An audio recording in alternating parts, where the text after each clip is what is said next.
Yo, these college debt videos, man, y'all got me over here like, oh, I'm sorry. Am I supposed to feel bad?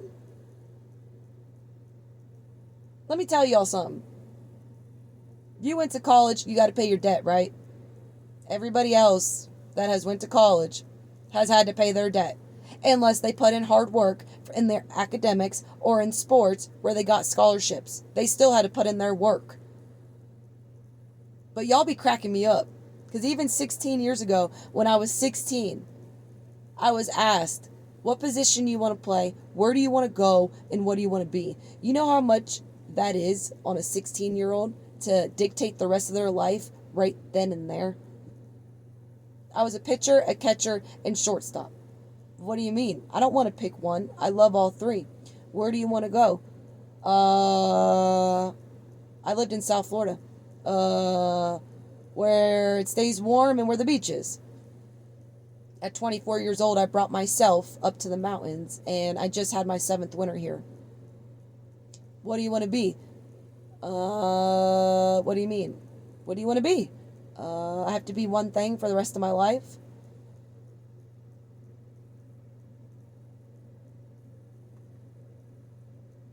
This was 16 years ago, when I was 16 years old.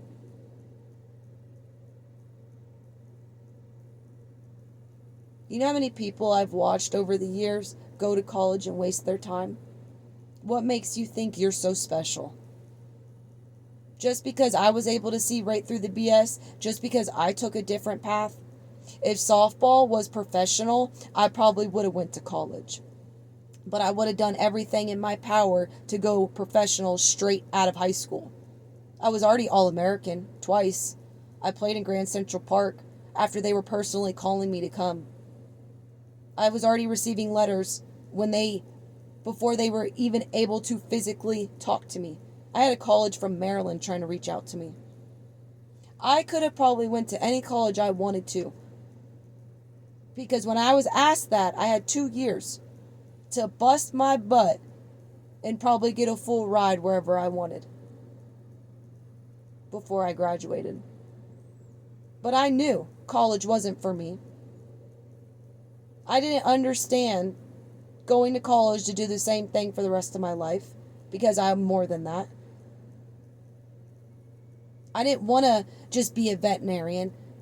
I didn't want to just be a lawyer. I didn't want to just be a judge. I didn't want to just be one of those things where you automatically knew that you needed to go to college. But I knew I wasn't going to waste my time, and I knew that school was already the biggest challenge for me. In which I think my teachers, now that I look back on it, understood that. Because no matter how hard I tried, it was hard for me to sit there. I'd get antsy. You know, trying to read a book, like, I can read a room better than I can read a book. I had so much pressure around me, I wasn't even sure if I was playing softball for me or my parents anymore. But what did I do? I followed what was in my heart. Even though there were so many birds chirping, I tried my best to do what I felt was right because that didn't make sense for me in my life. College is not for everybody. My grandfather didn't even go to high school, served this country, and ran a carpenter business. Can barely read and write.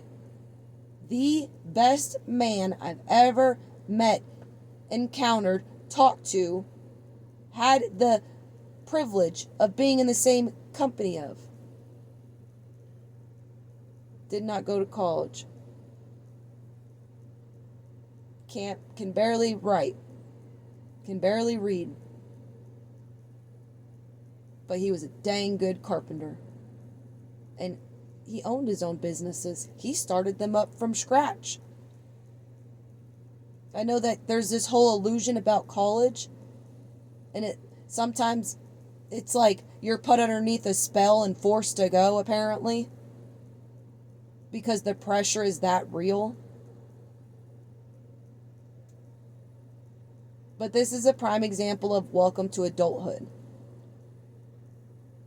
You reap what you sow. Not everybody is led in the right direction, but that's how you also learn your lessons.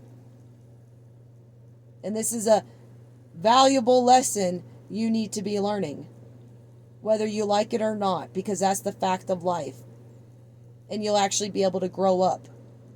Because running your mouth online about something most of us never got the opportunity to is beyond entitlement. There are folks out here that have been paying off college debt for years, that don't even use that degree.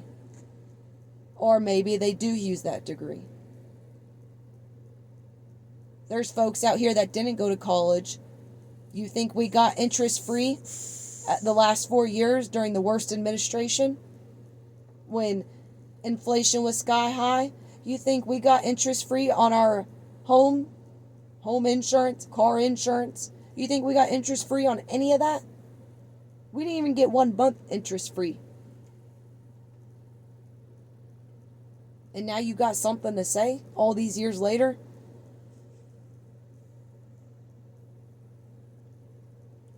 I mean, you do know how insane it sounds, right? Do you want to go live in a house for free and not pay for it either? I mean, let's be real about this. Yeah, it's crap that you got to pay it. Yeah, it stinks. Whatever. But deal with it. That's literally what life is. And if you're in your early 20s and you're one of these people, you're going to have a rude awakening if this is the way you're going to handle things. And to the younger ones out there, please understand, college is not for everybody. Go be a tradesman, woman, whatever. There's so many things in this life. I mean, pottery. We need pottery. There's so many things where you don't have to go to college and waste all these years and all this time. You think a jewelry maker goes to college? I mean, there's so much. Do you think a welder goes to college? No. Goes to trade school. There's so many other things out there in life that doesn't involve college. And there's this misconception that if you didn't go to college, then, you're looked at a certain way, or you're thought of a certain way, or at least that's how it was. I'm not sure if that's really how it is in today's world anymore, because, I mean, I'm not in touch with society that much, but college does not define you. You do not need college. And if you think you need college, so there's a deficit, and so can make a profit off of you, then go be it. But don't sit here and complain about it after you already made your bed. It's time for you to lay in it.